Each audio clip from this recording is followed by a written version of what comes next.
Welcome back to the Fuel Your Legacy podcast. Each week, we expose the faulty foundational mindsets of the past and rebuild a newer, stronger foundation essential in creating your meaningful legacy. We've got a lot of work to do, so let's get started. As much as you like this podcast, I'm certain that you're going to love the book that I just released on Amazon, Fuel Your Legacy, The 9 Pillars to Build a Meaningful Legacy. I wrote this to share with you the experiences that I had while I was identifying my identity, how I began to create my meaningful legacy, and how you can create yours. You're going to find this book on Kindle, Amazon, and as always on my website, samknickerbocker.com.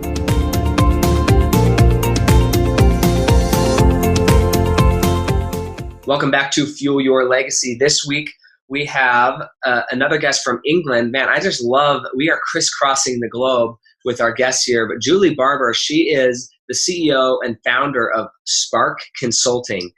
She's a specialist in preparing startup and investment companies really to go get investors, really to get started. And that's one of the main concerns of a lot of entrepreneurs is how do we fund our dreams? How do we fund this thing that we believe is going to be the next big thing? And so in that tune, she authored her first book, Are You Investor Ready? And it's going to be coming out in the spring of 2020. Depending on the month, it may already be out here, which is exciting. I don't know exactly when your book's coming out. Maybe you don't either. We'll find out. I released a book, and so I know how that happens. Sometimes you think, oh, it's going to come out this month, and then it's the next month, and then it's the next month. So I totally get it. I'm sure my listeners have been like, oh, when's Sam's book coming out again? When's it coming out again? Well, it was going to be Christmas. I don't think we're going to have it ready by Christmas. And so, yeah, it's always an interesting thing. But that's how authorship goes, making sure it's ready for the public. So go ahead, Julie, and let us know kind of where you came from, why you're so passionate about helping other people get their dreams out to the world and make those dreams become a reality. Sure. So my career has really been 20 years in large corporate financial services, working across consultancy, regulators, banks, and doing a mix of strategy work, delivering big change across big organizations, and also working in innovation, so helping those organizations to change how they act and the way that they do things for the better, hopefully. And that, I guess I've been an organizer since I was a kid. I've always been a list maker and an organizer, and I've always loved change, positive change. Since I was a child as well. So my favourite books, even when I was reading the children's classics when I was 6 and 7 and 8, were things like The Children of the New Forest, which was all about children who were transplanted from the life that they knew and dropped down somewhere else where they had to make a new life for themselves. And that always captured my attention, that kind of newness and that possibility for change. So through my whole career, that's kind of always been something that's present in all the roles that I've had. And then kind of towards the end of that 20 years in large corporates, I'd got married. I'd had my son, who's now 4.5, and I really started to hit the point where the standard corporate life wasn't feeling like it fitted anymore with the lifestyle that we wanted. So I wanted the flexibility to be around for my family when I need to, and 25 days of standard holiday doesn't really allow that to happen. And also standard hours, standard needing to be in the office a set number of days a week, all of those things were starting to feel pretty constricting. And then alongside that, where I was doing innovation work in some of these large corporates, some of that involved being on panels where startup companies came in and pitched to these large corporates for either investment as a corporate venture capitalist, or for corporate sales. So they were trying to sell whatever their service or product was to the large corporate. And I was getting increasingly frustrated because I was seeing them have this amazing opportunity in front of massive global organization, and they'd got that far and then they would fall on their face because they weren't ready. They didn't understand enough who they were talking to. They weren't aware enough of what that audience would worry about. And so that, really hampered them and really prevented the large majority of them from progressing, which when you've managed to get to that point where a large global corporate has said, come on in and talk to us, to then mess it up at that point is awful. So that kind of combination of getting frustrated at those startups, wanting a different lifestyle, and a lot of what I've done over those years in that large corporate job involve pitching to corporate boards, and persuading corporate boards to dedicate large amounts of money to various programs and projects and what have you. So I understand what it takes to reassure people enough to make people feel that what you're asking them to invest in is important enough, will actually achieve what you're saying it will, to make them give you the money. So I decided to kind of test my perceptions, and I went round and started interviewing startups who'd successfully raised investors across the full gamut, from everything from family offices, angel investors, VCs, crowdfunding platforms, to find out what they said was what they looked for. What were the things that worried them? What were the things they wanted to see? What were the things that would make them throw their hands up in disgust and walk away? To confirm whether, the things that I was looking for were the same things, whether there were commonalities across all of those, what the differences were. And then in doing that actually built up into enough content that I decided to turn that into the book, which you mentioned, Are You Investor Ready? Which will hopefully be out in March. But we will, like you say, see what that release timetable turns out to be. So that led to me launching Spark Consulting, and so now I get to work with a wide range of startups, everything from tech to healthcare to food and drink companies, to product manufacturers. And I get to work with them and really help them to, like you say, turn their dreams into a reality by helping them achieve the funding that they need. So so it's a really exciting for me.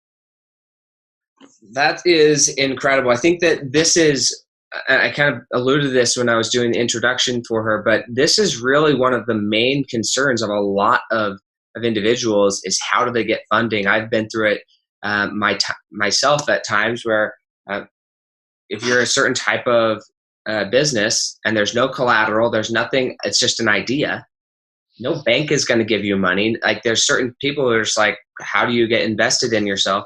There's a book, one of my favorite books, I believe it's by Brian Tracy, and I think it's called The Secret of Closing a Sale. I'm not positive, but he talks about the concept of every day you have to think of yourself as a company, and you're the CEO of your company, and every day you're attempting to sell other people's stock in your company. And the reason I bring it up and framing it that way is, as you're sitting and listening to this, you might be a mom sitting at home taking care of 2 or 3 kids. You might be a dad who loves his job working as an employee for somebody else. You might be somebody who just isn't really doing much, and you might be a teenager or a high school student. You never know. But just because you don't have a company per se to bring to market and go and pitch to somebody, the skills, the things that people are looking for, and I'm going to ask more of these, but I'm guessing they're very similar across the board in many areas of life. Not just would I put money there, but you have to think about yourself. If you're like single and looking for a spouse, you've got to know what they want. You got to do your research. And then once you find that out, you've got to present in a way that that person's going to say, yes, these skills of learning how to present are just as incredibly important as what each person needs to see for them to put their trust in you. Because ultimately, money is just value. It doesn't matter if you're in Britain or in Australia or in Africa. It doesn't matter what the monetary exchange is. It's just value. And if somebody's going to put value on the line for your dream, you've got to make it a persuasive argument. Absolutely. So, Julie? Yeah, definitely. And it's really the really key thing is being able to be objective, being able to look at either your company or yourself and understand how other people would see what you're doing, and be able to understand the things that they would worry about, the things that they would want to see. And then you can, once you know those things, then you can really figure out how you can assess where you're at. So has my company kind of got ticks in all those boxes, or actually are there gaps, and do we need to do something about that before we go and try and get investment? And B, then you can make sure that when you're pitching for that investment, you absolutely make sure that you flag that we've ticked this box, we've ticked this box, we've ticked this box. What you want is to take away the ability for someone to worry, because as soon as you're talking to a potential investor, in their head they're going, I wonder if they've done this, I wonder if they've done that, I wonder if there's an issue here. And what you want is to just remove all of those worries until they've got nothing left to worry about, and it's really easy for them to say yes. Mm-hmm. No, so just kind of peeling those away and giving them that ability to freely say, this sounds great, that's a yes from me.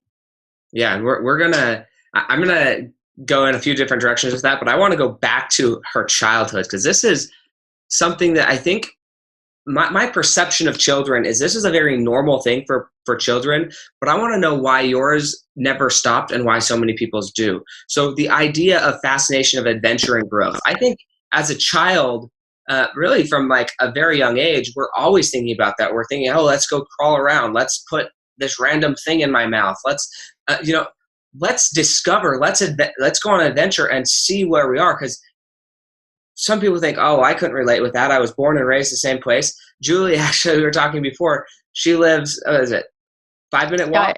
Yeah, 5-minute walk from the hospital where I was born. I mean, that's crazy, right? So from a geolocation perspective, she hasn't really been dropped somewhere that she wasn't familiar with.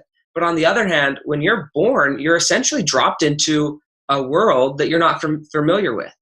And we develop, there's a great book called The Four Agreements, and we develop based on what our surrounding is. Somebody who's dropped into Africa is going to grow up with a different language, different fears, different concerns, different, I studied this in neuropsychology, but different comfort animals because of what animals were accessible to them in their growing up, right? For us in America, we're going to get certain comforts from dogs, horses, cats, the most common animals around us, where somebody from Africa gets their comfort, their animal support, their support animals are different because they actually grew up with different animals. And anyways, it's a fascinating thing to think about. But you did get dropped in to a place where you didn't know, you were learning, you had to become adventurous, you loved these books. So many people lose that through secondary school, which is their like high school, and then university. They get kind of factored into just a box of performing whatever, rather than allowing themselves to really be adventurous and do what they're passionate about. How did you maintain your thirst and hunger for adventure while so many people lose it? Um, a couple of things. I think one is that I've always been an avid reader, so I've always explored in my mind through so many different books and learnt so much. I love books where I learn new things, where I find out how something works, or how a different job works, or how a different area of the world operates. Um, so that's always that kind of constant thirst for knowledge. I'm a complete knowledge sponge, to the point that I hate football as a sport. I just don't enjoy watching it. I don't enjoy the sound of the crowds. But my husband likes football, and he'll have the screen on in the background, or in my background, while he's watching football. And by the time I've walked in and out of the room a couple of times, I'll be like, oh yeah, it's these teams playing, and the score's this, and so scored. And I can't avoid that stuff kind of becoming part of my brain. So I end up being able to talk about football even though I don't like it, because the knowledge is there and my brain just kind of sucks it in. So through books is a massive part of how I've probably just been really inquisitive about things, and learn to enjoy learning about new things, and being part of that.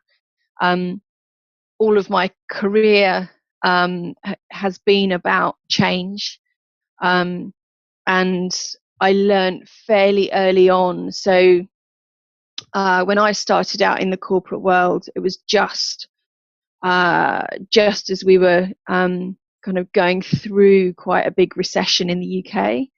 And what was really obvious to me fairly quickly was that there's a high risk of redundancy. That you think you're in a good job, but actually, large corporates will go, actually, we're going to slash and burn here, and we're going to cut this, and we're going to change this. And it became really obvious to me that the people who stayed, the people who didn't get cut, were the ones who jumped on the change and volunteered to be at the front, and who were the ones that said, oh, you want to change the company in a way. How can I be at the front of that? How can I help make the change happen? And then that meant that, you were seen as a positive part of the change. And that allowed you to then stay in your job, basically. So it's kind of self-preservation, get to the front and stay there. So I think that's a big part of it as well. And I think also finally, I've been very fortunate to have some very good mentors throughout my career as well, who um, encouraged me to be braver than perhaps I would on my own, or encouraged me to look at things in new ways as well, to see opportunities. And they kind of taught me to learn to see opportunities, and to see change that I could adopt or adapt for my purposes. So I think those three are the main factors. I could not agree more, at least in my life. Reading is number one. And it's interesting because they always say, like, the more you know that you don't know anything, right? And that's the exciting part. People think, oh, I don't need to know anymore. It's like, the fact that you think that you know enough is kind of crazy to me. But honestly, if you just went and read one book that was out of your wheelhouse, something you never thought about before, that one activity could probably spur on so much new thought processes and make you want to read even more and more and more. And so that you get that excitement, man, I just want to learn more. I just learned about how carpet was made. YouTube is a great resource as well, because you can go watch a 30-minute video about how these things are made. Mm. And just start allowing yourself to learn new things. I've been thinking about this topic specifically, about how to keep that excitement going, as I've seen my little boys. I have a 2.5-year-old, almost 3, and a 1-year-old, and just seeing how that happens, of just the trial and error, the excitement to learn something new, the excitement to like, what does this do if I move my hand this way? A few months ago, I was out trying to teach my 2.5-year-old how to bounce a basketball, and he just doesn't understand the physics of it, right? But it's Yeah. that type of thing where it's, why do we stop that adventurous type of growth hunger? And I think it's that we stop learning, and we stop learning things that we're interested in, and we start being told what we have to learn.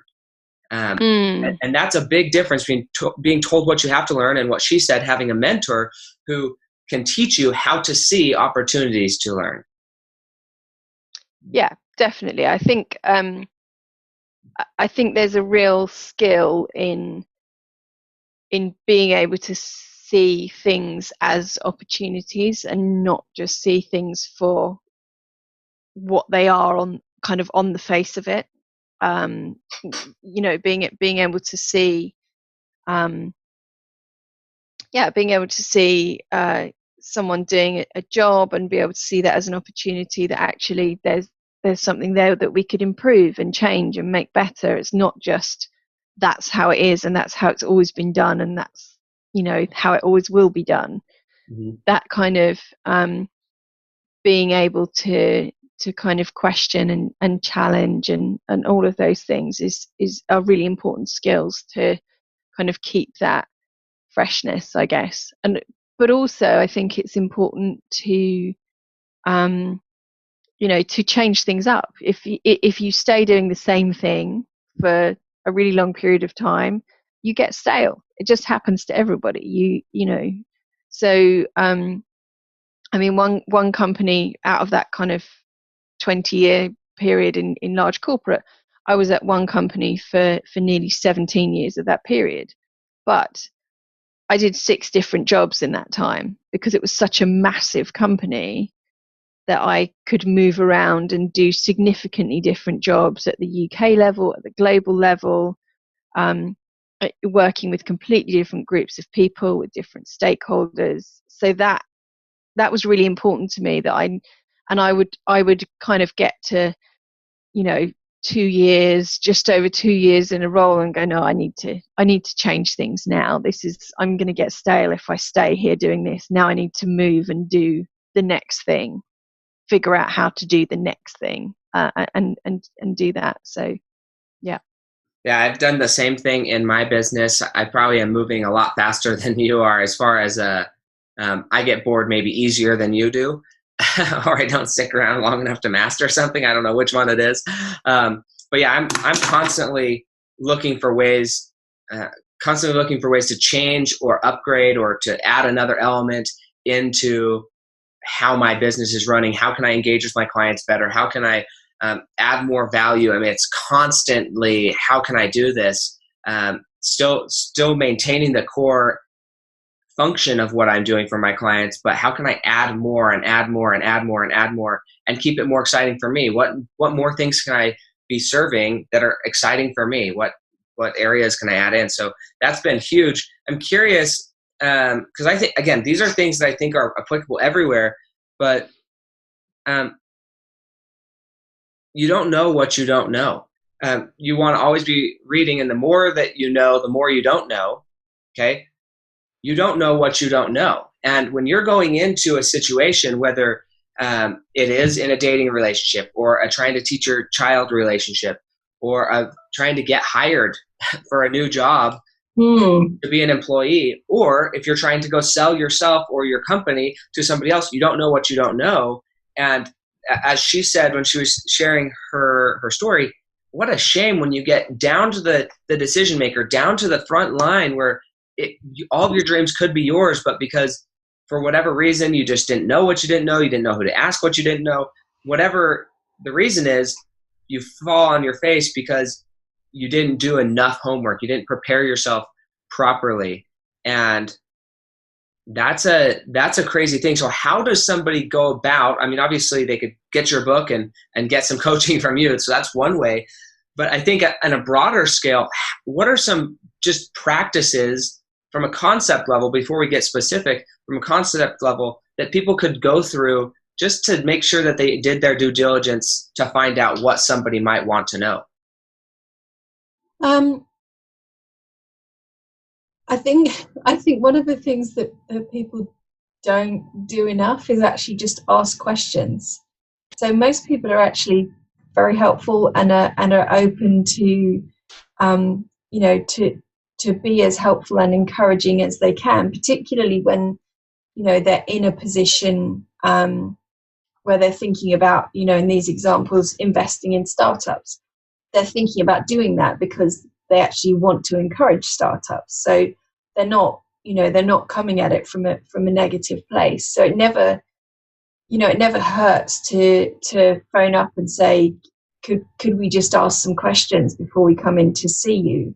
Could we ask, what your procurement process is like, what your requirements are to work with a company, what your key strategic aims might be for the coming year, so that we can make sure that when we come to talk to you, we're really able to talk to you about things that you will care about. And I think sometimes people think that they can't do that they must just prepare themselves somehow and turn up and hope that it is the right thing that they're saying. And it feels like this kind of impenetrable wall. We can't ring them up and ask them that. We should just turn up and look like we know everything. And actually, it's much better if you just treat people as humans and talk to them and ask them questions.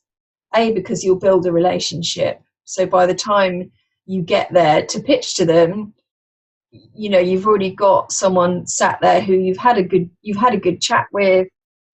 You've shown that you're really interested in their company, and then they're much more likely to listen to you because they know that you're actually really invested and you really want to make this work, rather than you're doing the same old pitch that you've done to the 20 other companies that you've seen this week. That's so funny. Right before you said build a relationship, I was literally writing.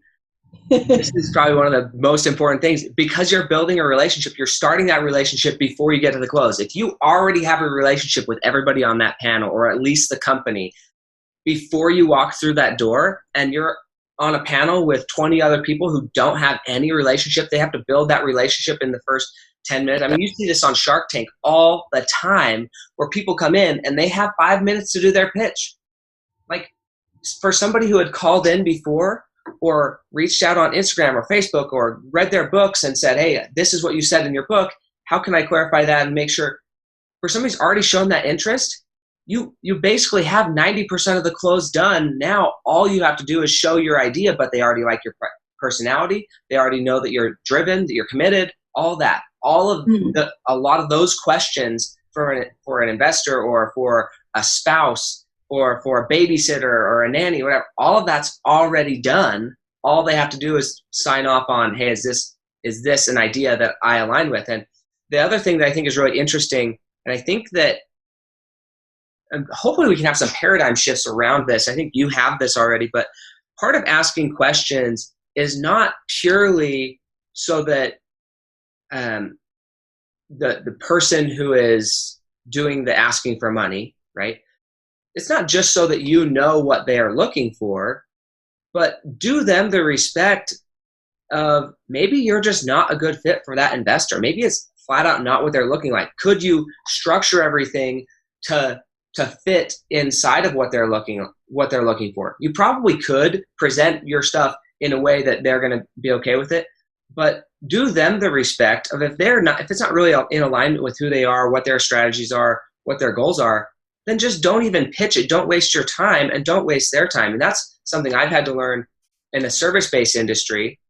For so long, I thought, man, I'm the person who needs it to be able to help everybody. But after you have a few clients of like, man, I've made it so that I'm always trying to cater to this customer that I don't actually like, and they don't like me, and we have different goals. I over the last, I don't know, probably 7 or 8 months, I've completely shifted into, hey, look, this is what I do. I'm interviewing you as a client to see if I even want you as a client. I don't need your business. I don't even want your business. If you don't want to work with me, definitely don't want to work with you, right?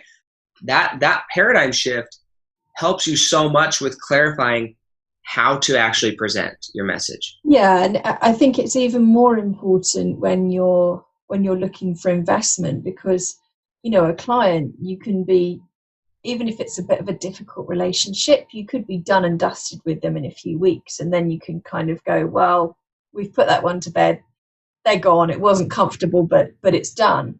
But an investor, you're starting a long-term relationship with. It might be 5, 6, 8 years before you sell out and exit.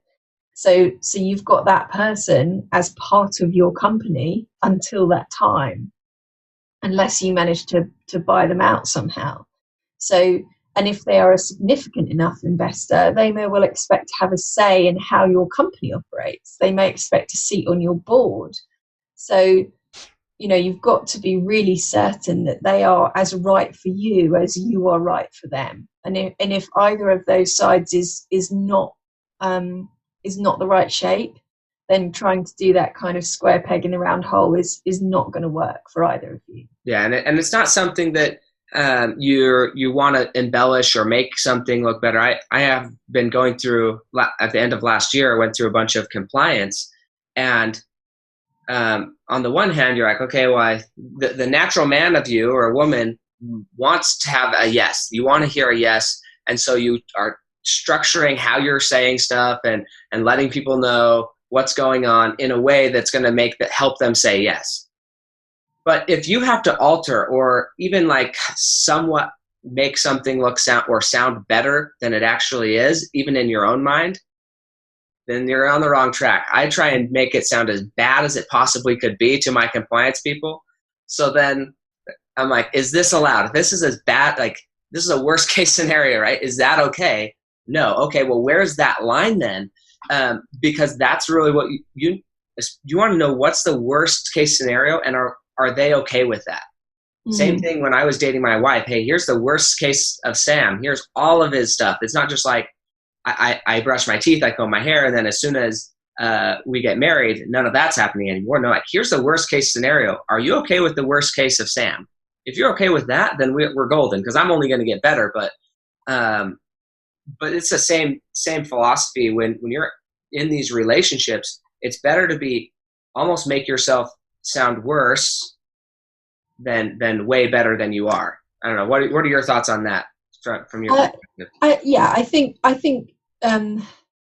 I think transparency and honesty with potential investors is vital.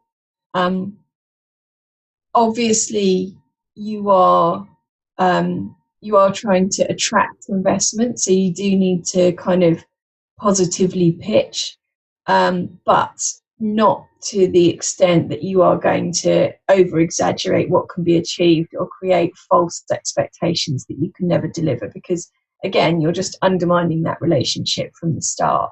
So you've got to be realistic. You've got to not tell them that you're going to make £1 million next Tuesday when actually that there's no hope of that ever happening. So I think that's key. But it to me, that's just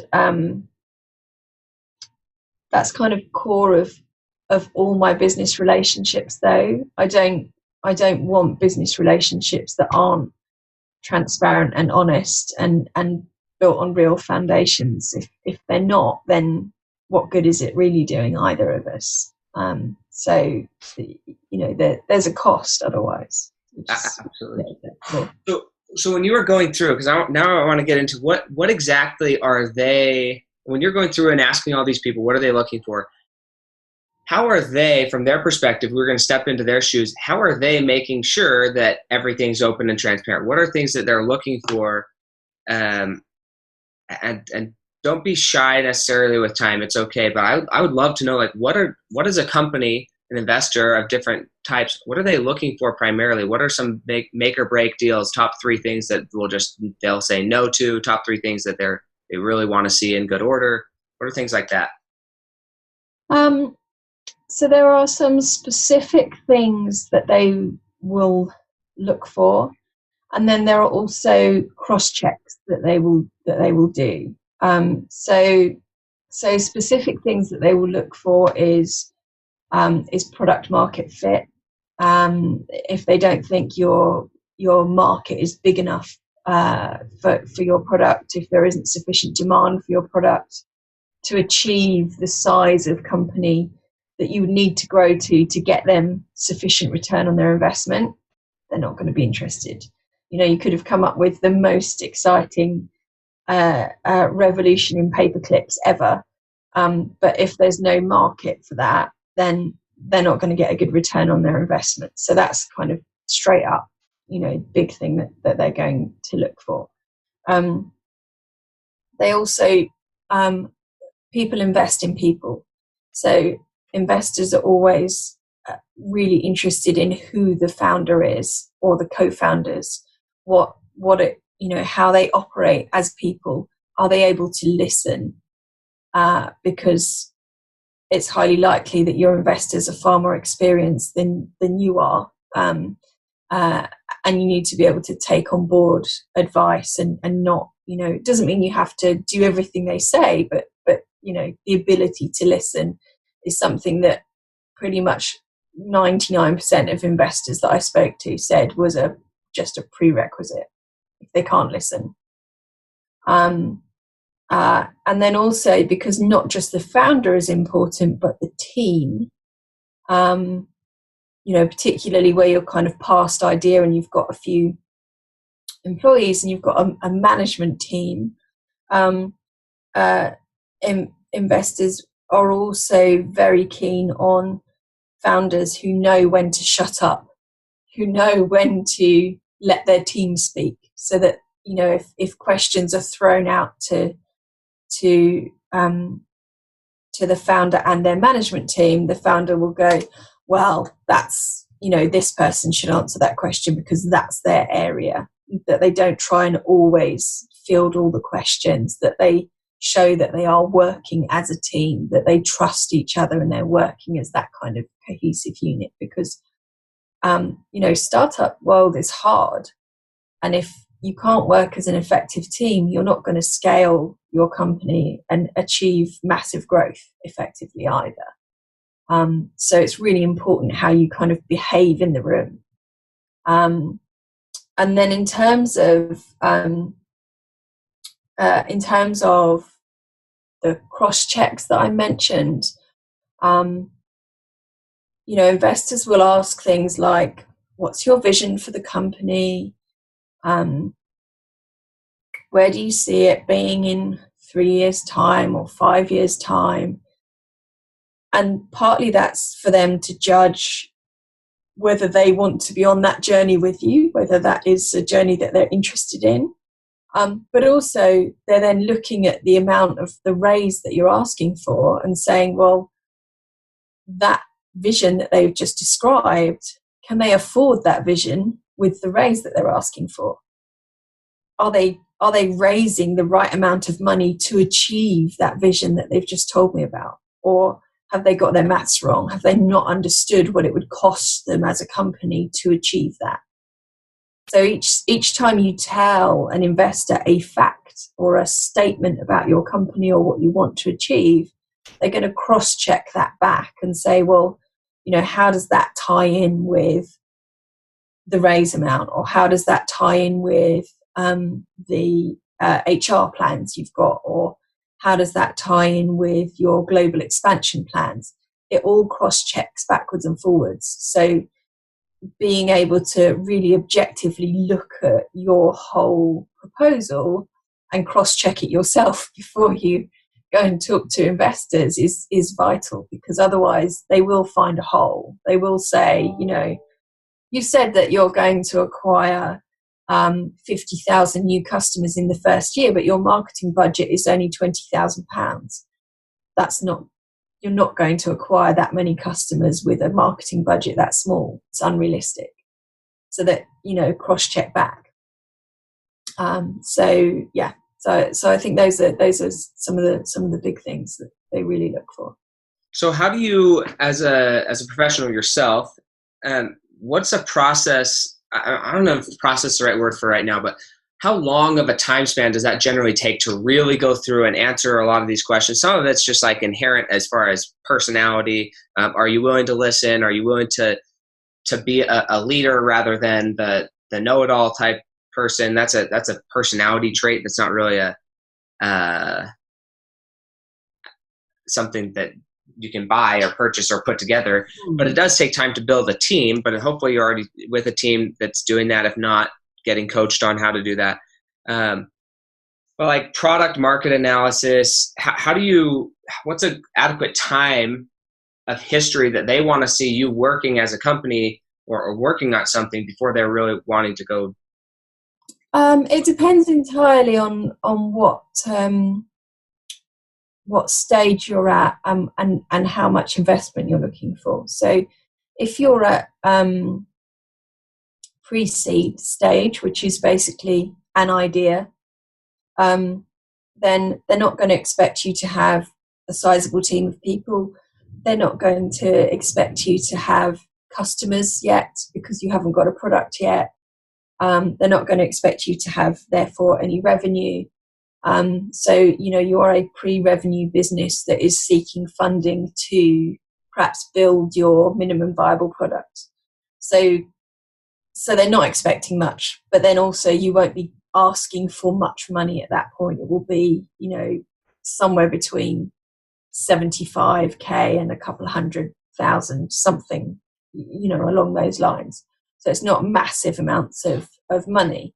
As you go up the scales and you say, well, actually, we're at seed level now. So we've got a product and we've got a bit of customer traction and we've got the start of some revenue. And now we've got a team of 2 or 3 or 4 people. There's now enough history that the investor will start to ask more questions, more in depth. And then when you get up to a Series A raise, and perhaps the company's now been running 2 or 3 years, and you've got, real customers, you've got revenue every month, you might even be turning a profit for some startups early on. That, there's one I'm working with at the moment that's already in profit since year 1.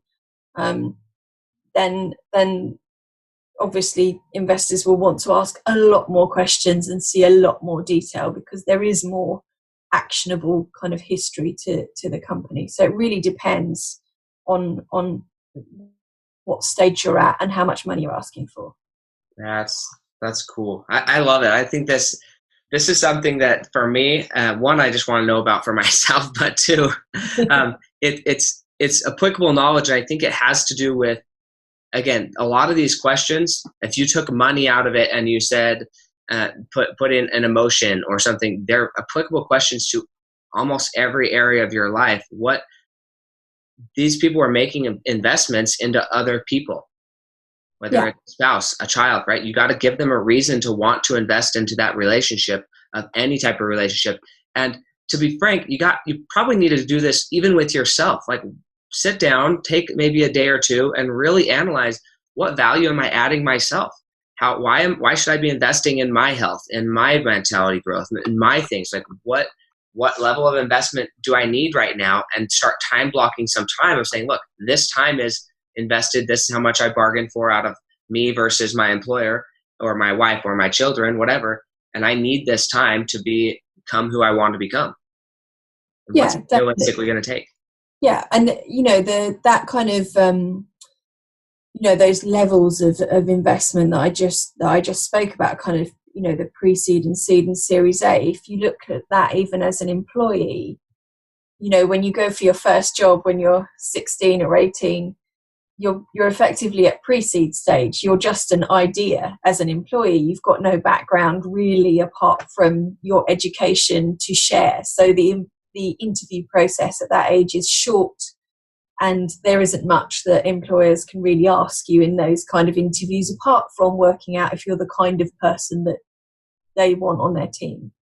But then as you get further through your career, then the interviews get lengthier. The employers want to know more things about your history. They want to know what extra value you bring with you that you would add to the job. So, the same things apply completely in an employed role when you're going for a new job as if you're going to an investor as a company. Yeah, absolutely. So tell me the story of your biggest naysayer when you're moving transitions, you're thinking of leaving your company, spend more time with your kids, potentially with your spouse. What was that transition like, and who was your biggest naysayer, and how did you kind of put your goals and dreams above anybody else's opinion? The transition point was I guess I was very fortunate that I happened across a couple of organizations at the point when I was thinking about that kind of transition. One was a program for women executives, and it was supposed to help you look at your career and decide what you'd like to do as your next step in your career. And I got it was just an online thing with some presentations that you could listen to, but it was very thought-provoking, and I got about 3 weeks in to listening to these sessions, and realised that actually I didn't want an employed career anymore, and it really kind of provoked my thoughts to that extent that I said, actually, no, I do want to start my own company, and then through some books that I read, and through going and asking some questions, asking people questions, I also found a business accelerator that I joined, so that I was part of a cohort of people who were doing the same kind of thing as me, starting up their company, who were all on that same journey. So I didn't feel that I was so alone, as it were, in trying to do something different. I think, unfortunately, my biggest naysayer is probably myself, rather than anyone around me. So I've been really fortunate that people around me have been very positive and very encouraging, and it's more my own self-belief that could be limiting if I let it. That I have to encourage myself and fight off the old imposter syndrome, and really try to remember the value that I bring. So yeah, I think that's the key, really. Yeah, I love that.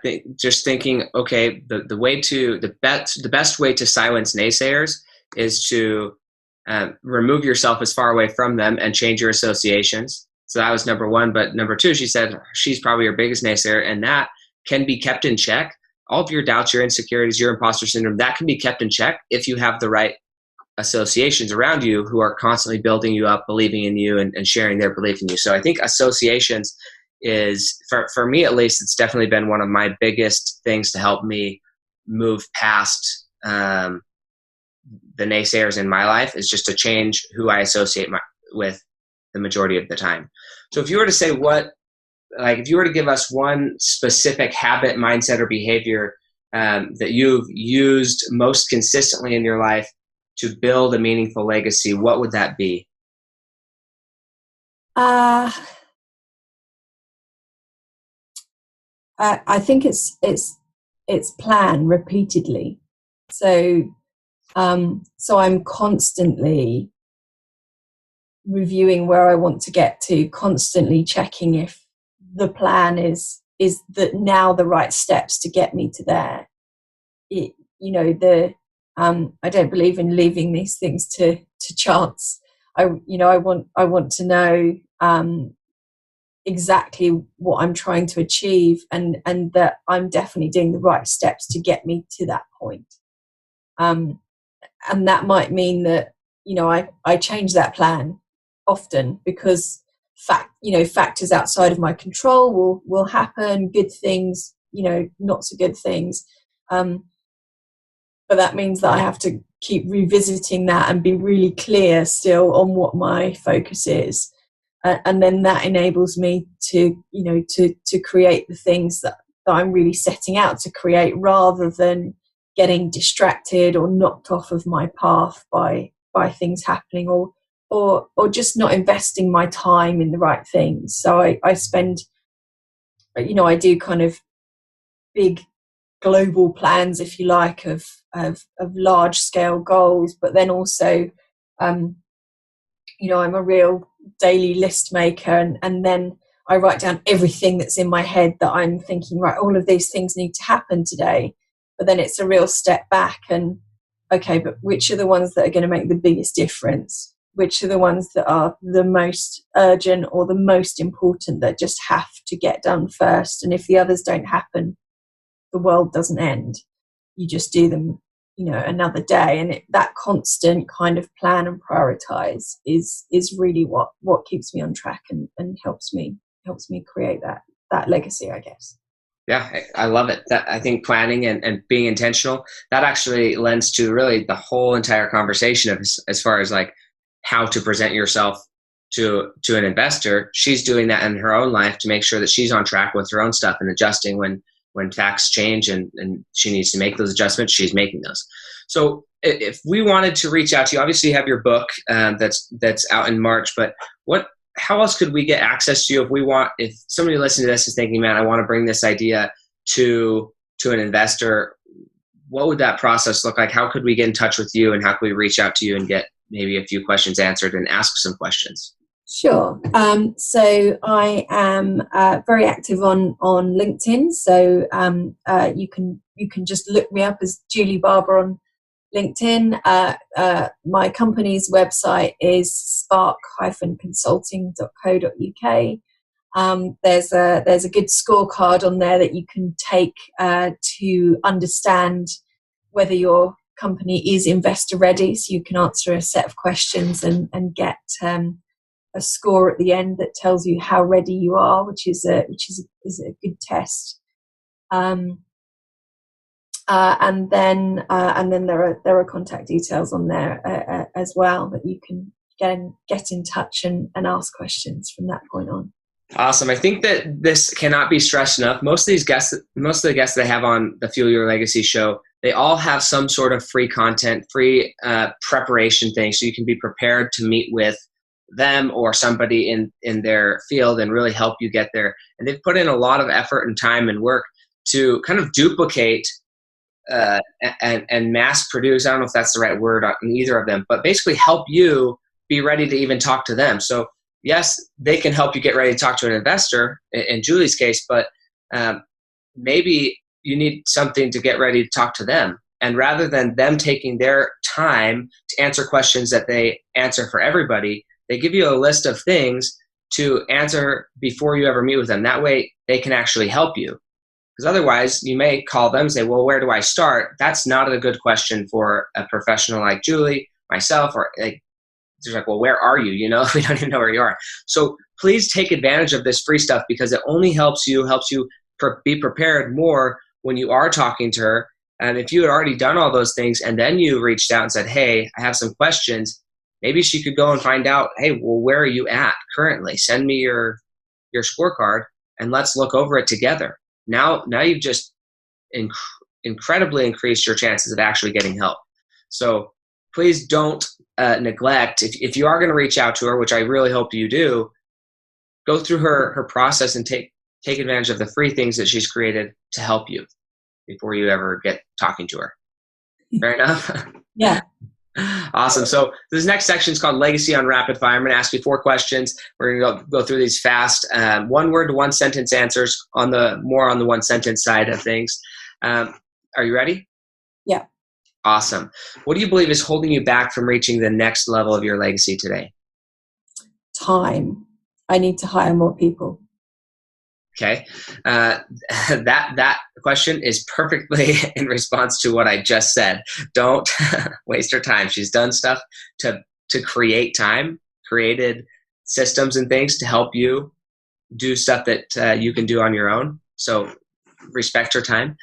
Second, what do you believe the hardest thing you've ever accomplished has been?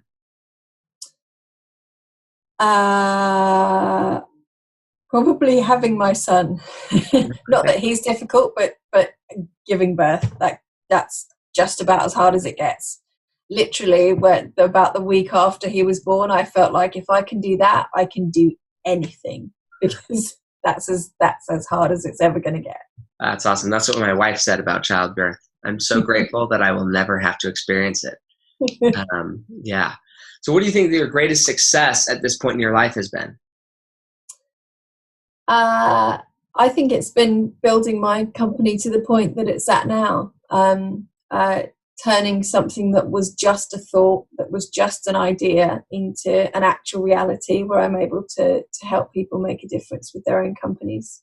Feels pretty damn good. Awesome.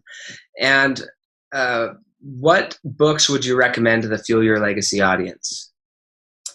There are two that I love to. One is that I refer all of my startup founders to,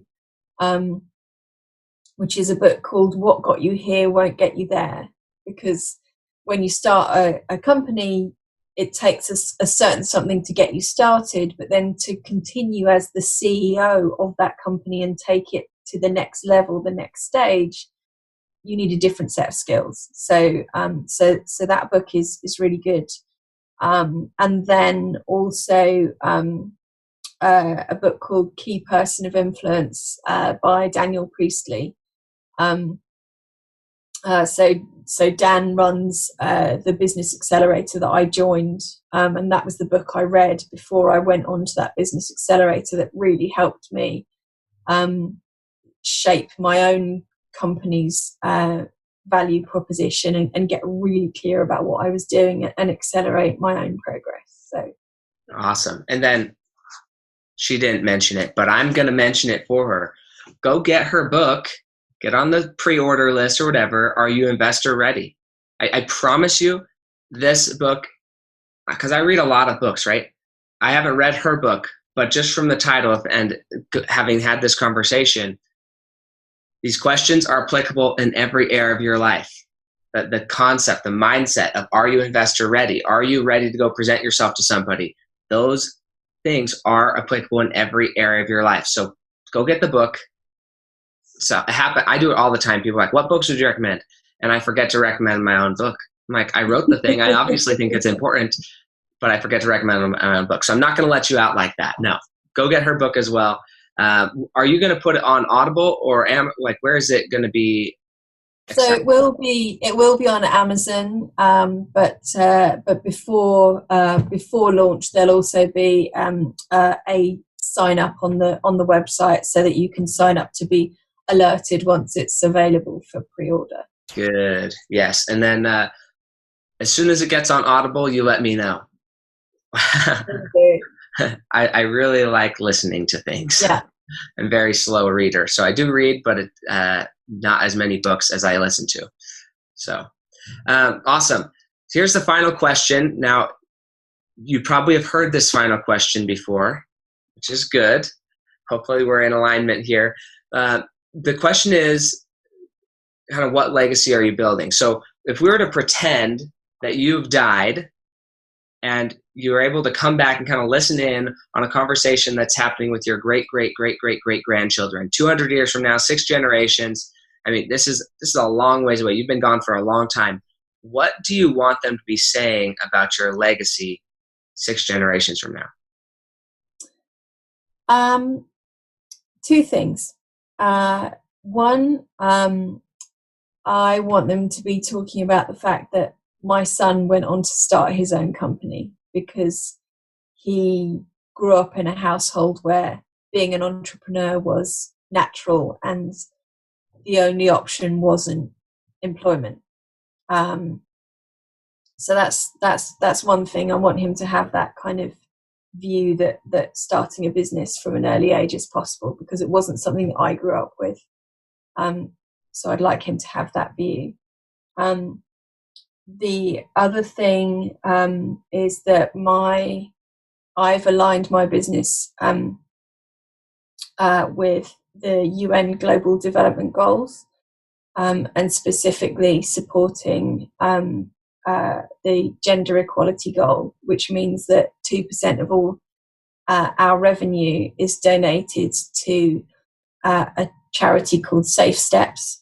And Safe Steps helps women who've been the victims of domestic abuse to get away from their abusers to a safe place and to build a new life for them and their children.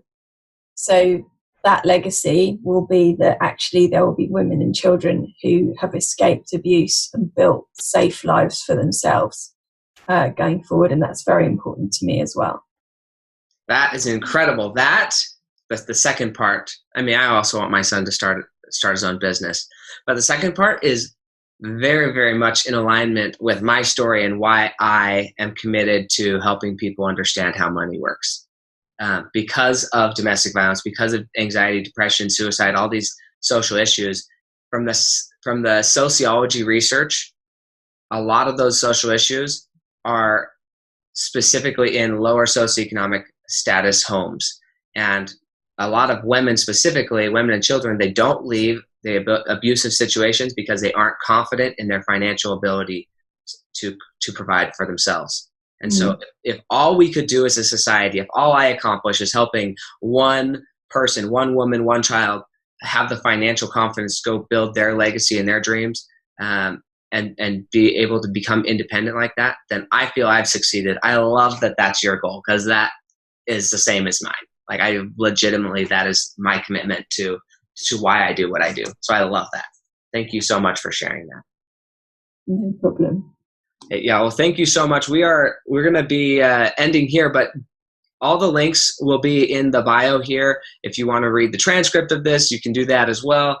And then her links to specifically get connected with her on LinkedIn, her website, and I'm assuming there will be the pre-order pop-up or somewhere so you can get access to her book. You don't want to miss out on that, and then plus those other two books, What Got You Here, What Got You There. I've heard about it a lot, but I have not read that yet. So that's a book that I'm going to have to read. And then Key Person of Influence, also another book that I've never heard of that I'll need to read. So this was good for me because it gave me some new things to go chase down. I'm excited. Super.